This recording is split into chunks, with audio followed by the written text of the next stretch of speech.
അമ്മച്ചിയോടൊരു കാര്യം പറഞ്ഞു. എബിൻ സെമിനാരിൽ പോകാനായിട്ട് ആഗ്രഹിക്കുകയാണെങ്കിൽ ഒരിക്കലും തടസ്സപ്പെടുത്തരുത്, അവനെ പറഞ്ഞു വിട്ടേക്കണം. അമ്മച്ചി ഇങ്ങനെ നോക്കി നിന്നു. അതൊക്കെ എന്ന് പറയുമ്പോഴേക്കും അച്ഛൻ കൂട്ടിച്ചേർത്തൊരു കാര്യം, അവൻ നിങ്ങളുടെ കുടുംബത്തിൻ്റെ നന്മയാണ്. നിങ്ങളുടെ കുടുംബത്തിൻ്റെ നന്മയാണ്.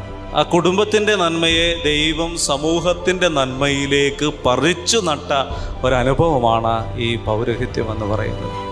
നിറമഴികളോടെ ആണെങ്കിലും ഈ ഒരു ദിവസത്തെ നോക്കിക്കാണുന്ന മാതാപിതാക്കളും ബന്ധുക്കളുമൊക്കെ അച്ഛനു വേണ്ടി പ്രാർത്ഥിക്കുന്നുണ്ട്.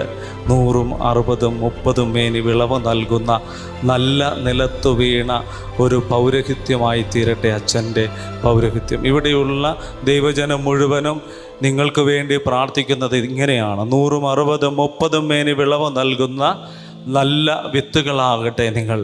പൗരോഹിത്യത്തിൻ്റെ